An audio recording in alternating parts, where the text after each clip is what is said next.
Parecia que estávamos sempre nos mudando, sempre para melhor, sempre para melhorar a nossa vida, seja lá o que isso significasse.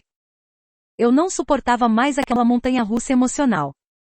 Já nem me lembrava mais dos nomes das escolas em que tinha feito o ensino fundamental, por causa de tantas mudanças, mas aquela mudança constante no ensino médio estava começando a me fazer querer morrer. Seria o terceiro colégio em menos de 2 anos, e meu dia a dia tinha virado um caos tão grande que às vezes mal conseguia abrir a boca. Tinha medo de que, caso gritasse ou falasse alguma coisa, a raiva escaparia pelos cantos dos lábios e me rasgaria ao meio. Então, ficava calada. Era fim de agosto, e o tempo estava quente com uma brisa ocasional. Estava cercada por mochilas e jeans caros, e adolescentes que pareciam todos feitos de plástico. Pareciam felizes. Suspirei e fechei com força a porta do meu armário na escola. Para mim, era apenas mais um primeiro dia de aula em outra nova cidade, então fiz o que sempre fazia no meu primeiro dia em uma nova escola, não olhei para ninguém. As pessoas sempre me olhavam, e quando eu as olhava de volta, entendiam isso como um convite para falar comigo, e, quando falavam comigo, quase sempre diziam algo ofensivo ou idiota, ou as duas coisas, por isso já fazia bastante tempo que tinha decidido que era mais fácil fingir que elas não existiam. Consegui sobreviver às 3 primeiras aulas do dia sem grandes incidentes, mas ainda estava meio perdida na escola. Parecia que minha próxima aula era do outro lado do colégio, e eu ainda estava tentando decifrar a minha localização conferindo os números das salas com a minha grade horária quando tocou o último sinal. No tempo que levei, meio atordoada, para olhar para o relógio, a multidão de alunos ao meu redor desapareceu. De repente fiquei sozinha num longo corredor vazio, com o papelzinho do horário das aulas amarrado numa das mãos. Apertei os olhos e xinguei baixinho para mim mesma. Quando finalmente encontrei a sala, já estava 7 minutos atrasada. Abri a porta, as dobradiças rangeram um pouco e os alunos viraram-se em suas cadeiras. O professor parou de falar, deixando escapar um último som com a boca e com o rosto dividido entre 2 expressões. Ele olhou para mim e piscou. Desviei o olhar, mesmo sentindo como se a sala estivesse se contraindo ao meu redor. Escorreguei na cadeira vazia mais próxima e tirei um caderno da mochila. Peguei uma caneta. Mal estava respirando, esperando aquele momento passar, esperando que as pessoas se virassem de novo, esperando o professor voltar a falar, quando, de repente, ele pigarreou e disse, bem, como estava dizendo, nosso currículo tem muitas leituras obrigatórias, e pode ser que os alunos novos se hesitou e olhou para a chamada em suas mãos se não estejam acostumados com a intensidade e com a exigência da nossa escola. Ele parou. Hesitou novamente. Tentou ler o papel em suas mãos. E então, sem mais nem menos, disse, bom, me perdoe se o estiver pronunciando incorretamente, mas é Sharon. Ele ergueu a cabeça e olhou diretamente nos meus olhos. É Shirin, disse. Os alunos se viraram para me encarar novamente. Ah! O professor Weber não tentou pronunciar meu nome novamente. Bem-vinda. Não respondi nada. Então ele sorriu. Você sabe que está em uma turma avançada de inglês. Hesitei. Não sabia bem o que ele esperava que eu respondesse depois de uma declaração tão óbvia. Finalmente disse, sim. Ele assentiu, riu e disse, querida, acho que você pode estar na turma errada. Eu queria pedir para ele não me chamar de querida. Aliás, queria pedir para ele não me chamar de nada, nunca. Em vez disso, falei, estou na turma certa. E ergui o meu horário amassado. O professor Weber balançou a cabeça, ainda que continuasse sorrindo.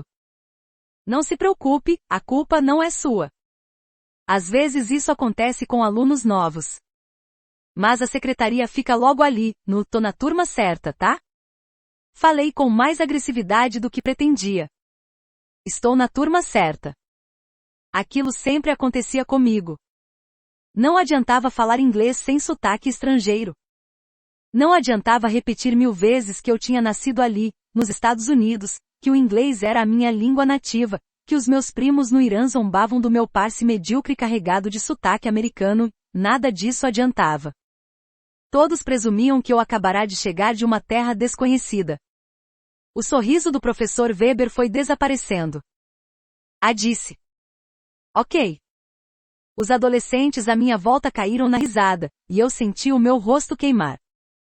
Olhei para baixo e abri o caderno novo em qualquer página, esperando que essa ação desse fim à conversa. Mas não. O professor Weber ergueu as mãos e falou: ouça. Ouça. Por mim. É claro que quero que você fique. Mas esta é uma turma bem avançada, e mesmo que eu ache o seu inglês ótimo, ainda assim. Meu inglês não é ótimo, retruquei. Meu inglês é perfeito, porra.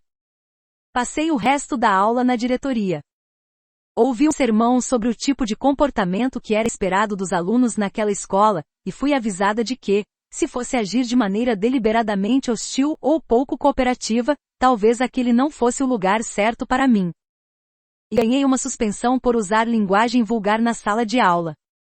O sinal para o almoço tocou enquanto o diretor gritava comigo, então, quando ele finalmente me deixou ir embora, peguei as minhas coisas e saí o mais rápido possível.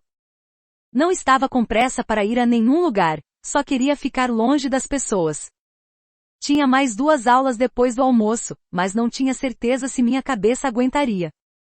Já tinha atingido minha cota diária de estupidez. Estava tentando equilibrar a bandeja com a comida no colo, sentada no banheiro, segurando a cabeça com força, quando o meu celular vibrou. Era o meu irmão.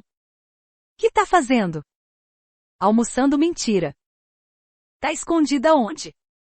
No banheiro quê? Por quê? O que mais posso fazer por 37 minutos? Encarar as pessoas. E aí ele me falou para sair do banheiro na mesma hora e ir almoçar com ele, porque, pelo jeito, a escola já havia encomendado um bando de amigos novos em folha em homenagem ao rostinho lindo dele, e eu devia me juntar a ele em vez de ficar escondida. Não, obrigada, respondi.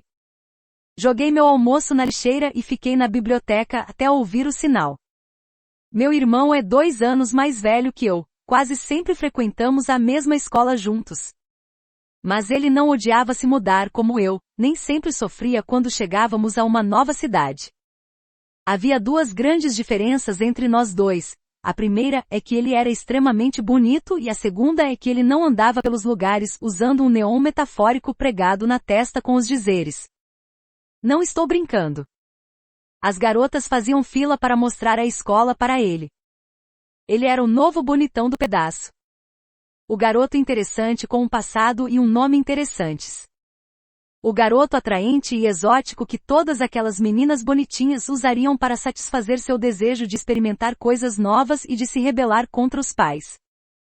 Eu tinha aprendido da pior forma possível que não podia almoçar com a turma dele toda vez que eu chegava, com o rabo entre as pernas e o orgulho esquecido. Levava menos de 5 segundos para me dar conta de que a única razão pela qual as amiguinhas do meu irmão eram legais comigo era porque queriam me usar para chegar ao meu irmão. Preferia almoçar no banheiro. Dizia a mim mesma que não estava nem aí, mas é claro que eu me importava. Tinha de me importar. As notícias me impediam de respirar. O 11 de setembro havia sido há 1 ano, 2 semanas após o início do meu primeiro ano do ensino médio, e algumas semanas depois, 2 caras haviam me atacado enquanto eu voltava para casa. A pior parte foi que levei dias para superar a negação, levei dias para entender o porquê. Havia desejado que o que eles tinham feito tivesse uma explicação mais complexa, de que haveria mais do que ódio puro e cego por trás daquilo. Queria que houvesse outra razão para 2 estranhos me seguirem até em casa, outro motivo que explicasse por que arrancaram o véu da minha cabeça e tentaram me sufocar com ele. Eu não entendia como alguém poderia ter tanta raiva de mim por algo que eu não tinha feito, tanta raiva que justificasse me agredir à luz do dia, no meio da rua. Eu não queria entender aquilo.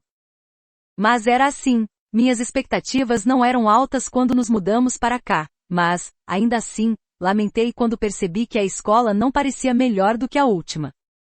Estava presa em outra cidade pequena, confinada em outro universo povoado pelo tipo de pessoa que apenas via rostos como o meu nos noticiários, e eu odiava isso. Odiava os meses exaustivos e solitários que seriam necessários para me estabelecer na nova escola, odiava o tempo que demoraria para os colegas perceberem que eu não era nem aterrorizante, nem perigosa. Odiava o esforço patético e atroz que seria necessário para eu fazer uma única amiga corajosa o suficiente para se sentar ao meu lado em público. Eu já havia revivido esse ciclo horroroso tantas vezes, em tantas escolas diferentes, que às vezes minha vontade era de realmente bater a cabeça na parede. Tudo o que mais queria no mundo era ser o mais comum possível. Queria saber como era atravessar uma sala sem ser encarada por ninguém. Mas uma única olhada pela escola tinha arrancado de mim quaisquer esperanças de que pudesse me misturar. O corpo discente era, em sua maior parte, uma massa homogênea de cerca de 2.000 alunos aparentemente apaixonados por basquete. Eu já havia passado por dezenas de posteres, e uma enorme faixa pendurada sobre a entrada celebrando um time cujo campeonato ainda nem havia estreado. Havia grandes números em preto e branco colados nos corredores, placas dizendo para contarmos os dias, até o primeiro jogo da temporada. Eu não gostava de basquete. A única coisa que estava contando eram as coisas idiotas que tinham me dito durante o dia. Já haviam sido 14 quando, conforme me dirigia até a próxima aula, um garoto passou por mim no corredor, e perguntou se eu usava aquela coisa na cabeça porque estava escondendo bombas por baixo. Eu o ignorei, aí o amigo dele disse que talvez eu fosse secretamente careca. Eu também o ignorei, e então um terceiro falou que eu devia ser, na verdade, um homem disfarçado. Aí mandei todos para aquele lugar enquanto eles comemoravam a quantidade de hipóteses que haviam sido capazes de levantar. Eu não tinha ideia da cara dos imbecis porque não olhei na direção deles, mas estava contando 17, quando cheguei à sala muito antes do horário, e tive de esperar, no escuro, até os outros alunos chegarem.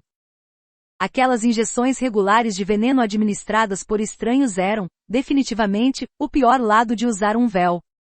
Mas o melhor lado era que os professores não conseguiam me pegar ouvindo música. O véu era o disfarce perfeito para os meus fones de ouvido. A música tornava o meu dia muito mais fácil. Caminhar pelos corredores da escola ficava mais fácil, passar o dia sozinha ficava mais fácil. Eu adorava o fato de que ninguém conseguiria dizer que eu estava ouvindo música e de que, porque ninguém sabia, nunca me pediam para desligar. Sobrevivi a várias conversas com professores que não tinham ideia de que eu estava ouvindo apenas metade do que diziam, e por alguma razão, isso me deixava feliz. A música parecia me sustentar como se fosse um segundo esqueleto. Eu me apoiava nela, quando os meus ossos pareciam abalados demais para me manterem em pé. Eu sempre escutava música no iPod que tinha roubado do meu irmão, e, assim como no ano anterior, quando ele o tinha comprado, eu andava de sala em sala como se estivesse embalada pela trilha sonora da porcaria do meu próprio filme. Isso me dava um tipo inexplicável de esperança. Quando a última aula do dia finalmente acabou, eu já estava assistindo o professor no mudo. Minha mente vagava, continuava olhando o relógio, desesperada para escapar dali. Naquele dia, eram os fúgeis que estavam preenchendo os buracos na minha cabeça enquanto eu brincava com o meu estojo, virando-o de um lado para outro nas mãos. Eu adorava lapiseiras. Tipo, das boas. Tinha uma pequena coleção, que havia ganhado de uma antiga amiga de 4 mudanças atrás. Ela as havia trazido do Japão, e eu tinha ficado ligeiramente obcecada. Elas eram delicadas, coloridas e brilhantes e vinham com borrachinhas bonitinhas num estojo fofo, com uma estampa de ovelhinha que dizia não me toses só porque sou uma ovelha. Eu sempre tinha achado a frase engraçada e estranha, e estava sorrindo de leve enquanto me lembrava dela, quando alguém bateu no meu ombro. Com força. Que foi? Reagi me virando na mesma hora, falando alto sem querer. Um cara. Ele pareceu assustado. Que foi? Repeti em voz baixa, já irritada. Ele disse algo, mas não consegui ouvir. Tirei o iPod do bolso e apertei o pause. Ah! Ele piscou e sorriu, mas pareceu confuso. Você está ouvindo música por debaixo? Posso te ajudar? Ah, não. Não, eu só bati o meu livro no seu ombro. Sem querer. Estava tentando me desculpar. Tudo bem. Me virei e liguei a música de novo. O dia acabou. As pessoas tinham assassinado o meu nome, os professores tinham parecido não saber o que fazer comigo. O de matemática, assim que tinha batido os olhos em mim, fizeram um discurso de 5 minutos para a classe sobre como pessoas que não amavam o país deviam simplesmente voltar para o lugar de onde tinham vindo, e eu fiquei olhando tão fixamente para o meu livro que depois levaria semanas para tirar a equação do segundo grau da cabeça. Nenhum dos meus colegas de classe falou comigo, ninguém além do garoto que bateu sem querer no meu ombro com seu livro de biologia. Queria não me importar com nada disso. Naquele dia, voltei para casa tanto aliviada como arrasada. Exigia muito de mim manter a guarda sempre alta para me proteger do sofrimento, e no fim de cada dia, eu ficava tão exaurida pelo esforço emocional, que às vezes sentia todo o meu corpo trêmulo. Estava tentando reganhar o equilíbrio, enquanto caminhava pelo silencioso trecho de calçada que me levaria para casa tentando sacudir a névoa pesada e triste da minha cabeça quando um carro diminuiu a velocidade para que uma senhora tivesse tempo de gritar que eu estava nos Estados Unidos, e que não devia me vestir daquela forma, e eu estava tão acabada que não tive forças nem para ficar com raiva, nem mesmo quando lhe mostrei o dedo do meio conforme o carro se afastava. Mais 2 anos e meio, foi tudo o que consegui pensar. Mais 2 anos e meio até que pudesse me livrar daquela prisão chamada escola, daqueles monstros chamados de pessoas. Eu estava desesperada para escapar da instituição dos idiotas. Queria ir para a faculdade, construir minha própria vida. Só tinha de sobreviver até lá.